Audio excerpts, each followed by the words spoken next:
God is good all the time God is good. दोस्तों, प्रभु यीशु का पहला आगमन होकर 2024 साल हुए, फिर भी इस्राएली यहूदी लोग प्रभु यीशु को मसीहा, पिता का पुत्र, प्रभु परमेश्वर मानते नहीं। यहूदी प्रभु यीशु का स्वीकार क्यों नहीं करते? यह सवाल कई यहूदियों से पूछा गया। कईयों ने कहा हमें यीशु की जरूरत नहीं है, कईयों ने कहा कि 3 कारण है और कईयों ने कहा कि 6 कारण है।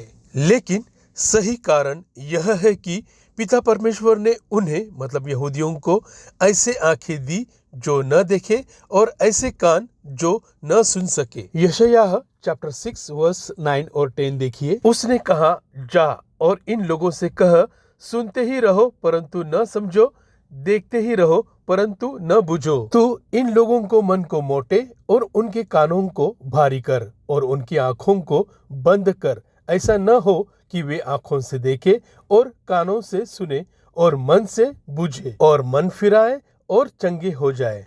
यूहन्ना चैप्टर 12 वर्स 37 to 40 देखे। और उसने मतलब प्रभु यीशु ने उनके सामने मतलब यहूदियों के सामने इतने चिन्ह दिखाए, तो भी उन्होंने मतलब यहूदियों ने उस पर मतलब प्रभु यीशु पर विश्वास न किया, ताकि यशायाह भविष्यवक्ता का वचन पूरा हो जो उसने कहा, हे प्रभु, हमारे समाचार पर किसने विश्वास किया है और प्रभु का भुजबल यानी प्रभु यीशु किस पर प्रकट हुआ। इस कारण वे विश्वास न कर सके, क्योंकि यशायाह ने यह भी कहा है, उसने मतलब परमेश्वर ने उनकी मतलब यहूदियों की आंखें अंधी और उनका मन कठोर किया है, कहीं ऐसा न हो कि आंखों से देखे और मन से समझे और फिरे और मैं उन्हें चंगा करूं।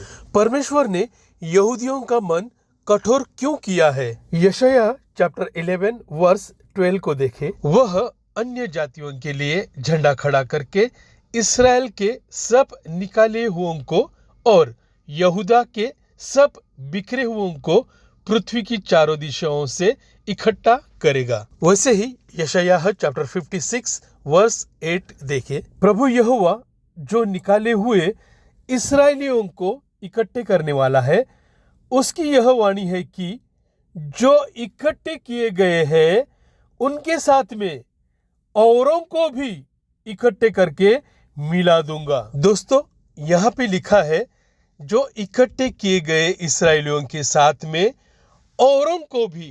ये और लोग कौन है? यूहन्ना चैप्टर 10 वर्स 16 देखे। और मेरी और भी भेड़ें हैं जो इस भेड़शाला की नहीं, मुझे उनको भी लाना अवश्य है।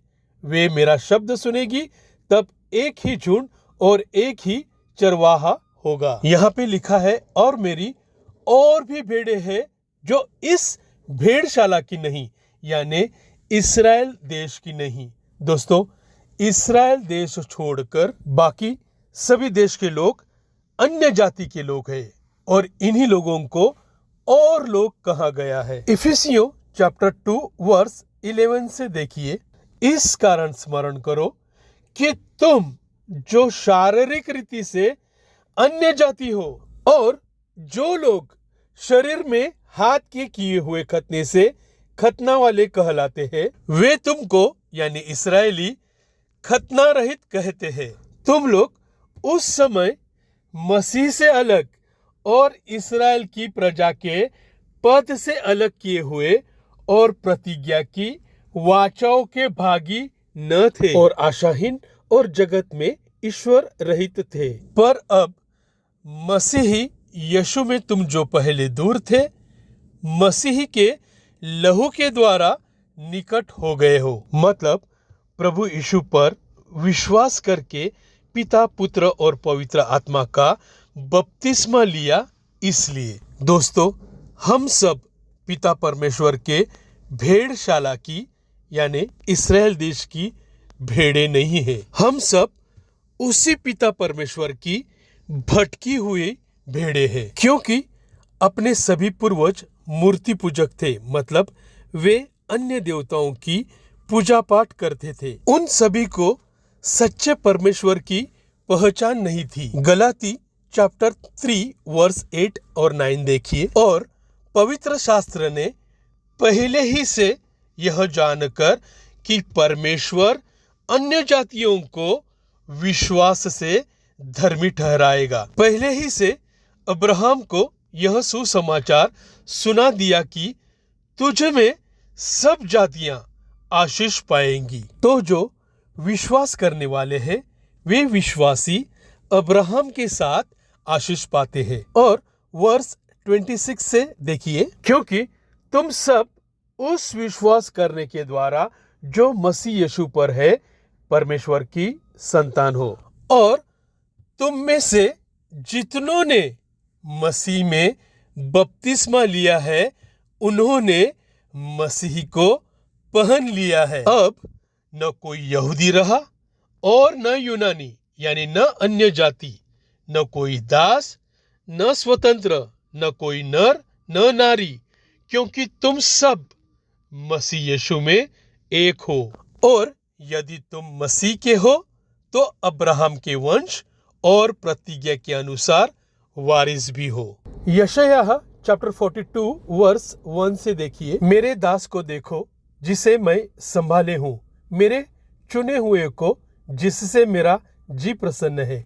मैंने उस पर यानी प्रभु यीशु मसीह पर अपना आत्मा रखा है।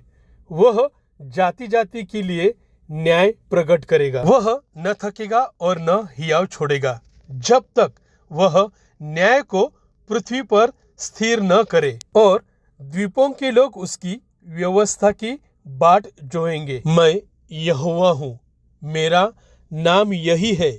अपनी महिमा मैं दूसरों को यानी अन्य देवताओं को न दूंगा, और जो स्तुति मेरे योग्य है वह खुदी हुई मूर्तों को यानी खुदी हुई अन्य देवताओं की मूर्तों को न दूंगा। दोस्तों, हमारे पूर्वज मूर्ति पूजक होने के कारण मतलब अन्य देवताओं की भजन पूजन करते थे, इसलिए हम सभी उस समय मसीह से अलग, आशाहीन और जगत में ईश्वर रहित थे। जब तक उन्हें प्रभु यीशु की पहचान नहीं थी तब तक हम सभी अन्य देवताओं की पूजा करने वाले अन्य जातियों के लोग थे, पिता परमेश्वर के आशीर्वाद से दूर थे। दोस्तों, मूर्ति पूजा का मतलब जिंदा परमेश्वर को छोड़कर अन्य देवताओं की पूजा करना है। उसे मूर्ति पूजा कहते हैं।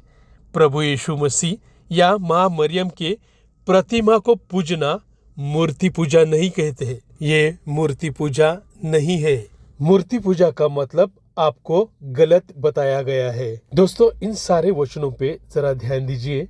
रोमियो चैप्टर 11 वर्स 8 से देखिए, जैसा लिखा है, परमेश्वर ने उन्हें यानी यहूदियों को आज के दिन तक मंदता की आत्मा दे रखी है, और ऐसी आंखें दी जो न देखे और ऐसे कान जो न सुने। वर्स 11, तो मैं कहता हूँ, क्या उन्होंने यानी यहूदियों ने इसलिए ठोकर खाई कि गिर पड़े? कदापि नहीं, परंतु उनके गिरने के कारण अन्य जातियों को उद्धार मिला कि उन्हें जलन हो। अब यदि उनका गिरना यानी यहूदियों का गिरना जगत के लिए धन और उनकी घटी अन्य जातियों के लिए संपत्ति का कारण हुआ, तो उनकी भरपूरी से कितना न होगा, मतलब अन्य जाति की भरपूरी से। हे भाइयों, कहीं ऐसा न हो कि तुम अपने आप को बुद्धिमान समझ लो। इसलिए मैं नहीं चाहता कि तुम इस भेद से अनजान रहो कि जब तक अन्य जातियां पूरी रीति से प्रवेश न कर ले, तब तक इस्राएल का एक भाग ऐसा ही कठोर रहेगा, और इसी रीति से सारा इस्राएल उद्धार पाएगा यानी पाप से बचाया जाएगा। जैसा लिखा है, छुड़ाने वाला सियोन से आएगा और अभक्ति को याकूब से दूर करेगा, और उनके साथ यानी यहूदियों के साथ मेरी यही वाचा होगी, जबकि मैं उनके पापों को दूर कर दूंगा। सुसमाचार के भाव से तो तुम्हारे लिए वे यानी यहूदी परमेश्वर के बैरी है, परंतु चुन लिए जाने के भाव से पूर्वजों के कारण प्यारे हैं। क्योंकि जैसे तुमने यानी अन्य जातियों ने पहले परमेश्वर की आज्ञा न मानी, परंतु अभी उनके यानी यहूदियों के आज्ञा न मानने से तुम पर यानी अन्य जातियों पर दया हुई। क्योंकि परमेश्वर ने सबको यानी यहूदियों को आज्ञा न मानने के कारण बंद कर रखा है, ताकि वह सब पर दया करे। पहला कुरिन्थियों चैप्टर 2 वर्स 7 और 8 देखिए। परंतु हम परमेश्वर का वह गुप्त ज्ञान भेद की रीति पर बताते हैं, जिसे परमेश्वर ने सनातन से हमारी महिमा के लिए ठहराया, जिसे इस संसार के हाकिमों में से किसी ने नहीं जाना। क्योंकि यदि जानते तो तेजोमय प्रभु को क्रूस पर न चढ़ाते। अगर प्रभु यीशु को क्रूस पर न चढ़ाते तो जगत का कोई भी मनुष्य पिता परमेश्वर के क्रोध से बचाया नहीं जाता। रोमियो चैप्टर 5 वर्स 8 और 9 देखिए। परंतु परमेश्वर हम पर अपने प्रेम की भलाई इस रीति से प्रकट करता है कि जब हम पापी ही थे तभी मसीह हमारे लिए मरा।